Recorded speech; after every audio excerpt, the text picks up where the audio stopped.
And with that being said, we're going to jump into our local news.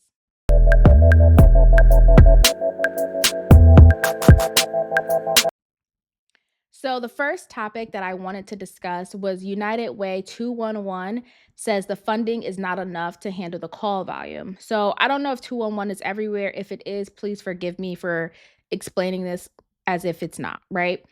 It's a statewide operating system. Basically, you call in for information. So, if you need something, if you need a certain type of resource, you call into 211 and they're supposed to be there to provide that resource. Now, 211, in Connecticut first had now mind you, Connecticut isn't the biggest state, but still it's a lot of people, right? So at first they were operating with 30 operators, 30 people answering the phones for all of Connecticut. It has now been reduced to 17. Okay.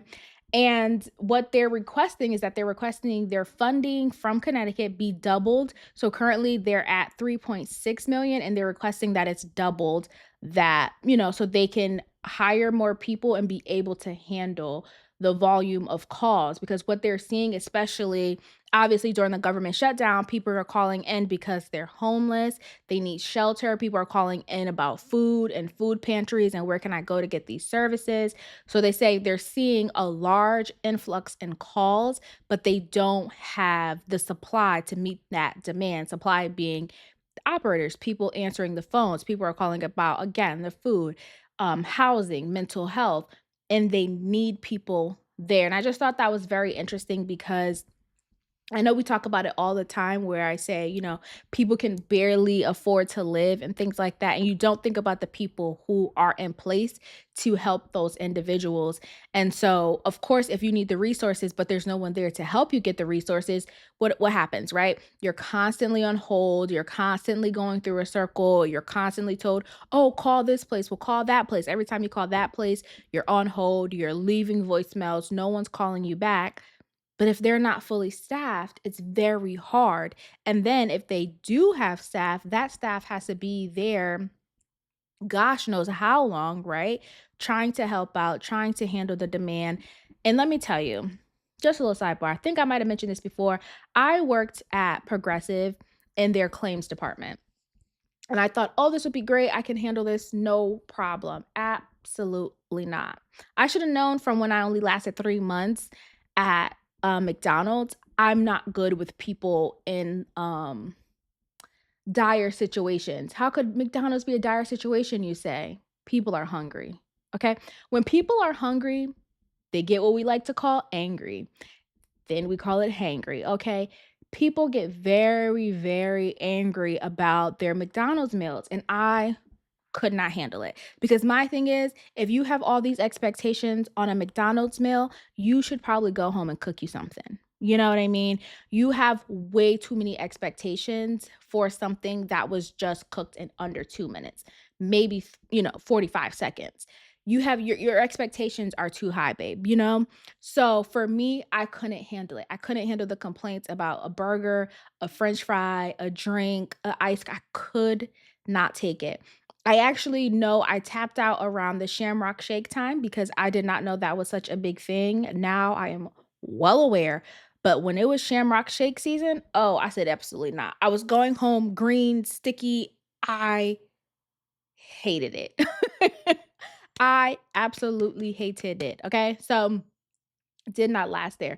Working in progressive claims, you're getting people who are obviously in dire situations. They've just been in a car accident, they may be hurt, all of these different things. And some people, they keep the bare minimum coverage until they need the insurance. And now it's your fault that they don't have the coverage to do whatever, or, just a whole bunch of things. So I can only imagine being a 211 operator when you're talking to someone who's standing outside and it's freezing cold, they're homeless, they need somewhere to stay, and you know what I mean? Like your phone's ringing and then another call's coming in, like you're inundated with calls, people are yelling, they're frustrated. Oh, I know it's probably like a revolving door. They can't keep people because it's just so difficult. So I hope, the Connecticut, the state government really considers that and helps them because it's going to be very hard to even keep the 17 to help that operating system run.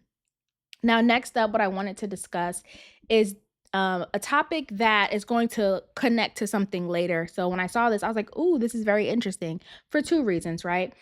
The FBI warns of violent crime online groups targeting Connecticut teens. Now, although it says Connecticut teens, this is happening in other states. So please be aware for sure. So there are violent online groups that are targeting teens across Connecticut and, of course, other states. And they're using manipulation and extortion to get these teens to do harmful acts to themselves or to do some type of like criminal activity, like call in bomb threats or, just anything of that nature. Now, how this operation runs is they reach out to these kids on social media platforms, parents parents, okay? Keep an eye out on the kids' social media platforms, all of them too, because in this article I read that they were targeting kids on Discord and things like that. And I was like, okay, you might think like, oh, it's Instagram, it's Snapchat. No. These people are getting very, very creative. So they're basically reaching out to these kids, befriending these kids, right? Making it seem like we're BFFs now. I met you on Discord. I met you on Roblox. We're BFFs. And from there, what they do is they get the kids to send them sexually explicit photos. So now I want you to send me, of course, your nudes. I want you to send me you doing, strange things. And now that I have this whole catalog of pictures, now I'm going to use it as blackmail to get you to do very, very crazy and terrible things. And also, as I was reading this article, what they were doing is they were essentially like, okay, you did that. We've got some trust with you.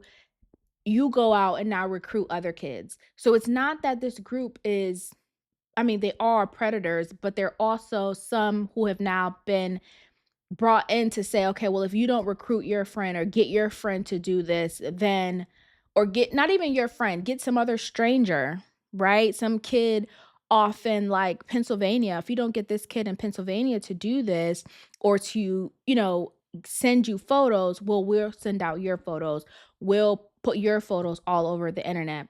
And be clear, to a kid, that is the worst thing in the world, which it is. It's embarrassing, but for me, I think you have to call their bluff, right? Like if you want to do that, post them, because as a kid now, you, especially as a teenager, now you have to be able to live with that consequence, but at least you're not going to be in a place of feeling like you have to do something terrible, like call in bomb threats and all of that. And I say that because it did happen in a town in Connecticut, in Vernon, Connecticut.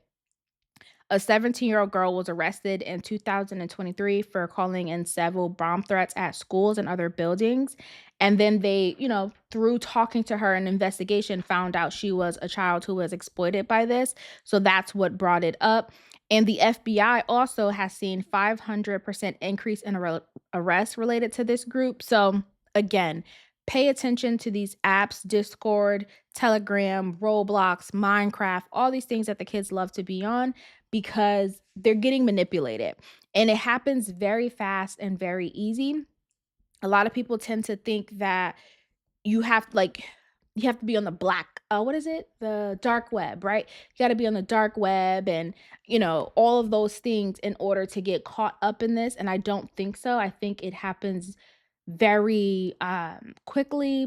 It's very insidious where you don't realize you're being caught up into this web and entangled and weaved in it until it's too late. And then you're like, oh, wait, I'm trapped in this, So definitely pay attention and remember that there are people out there being predators who are tricking people and getting into their minds just simply through regular apps, right? TikTok. I think I talked about before where I'm like, your algorithm, you can watch one video and then you'll get 25 more. You'll get inundated, right? With a bunch of videos on that same topic. And if you aren't If you don't have enough discernment to know that it's just an algorithm feeding you what you just looked at, you'll begin to believe this is your reality and this is real life, and your mind will start to think that way. And the mind is a very dangerous thing, especially if you let people in to play games with you.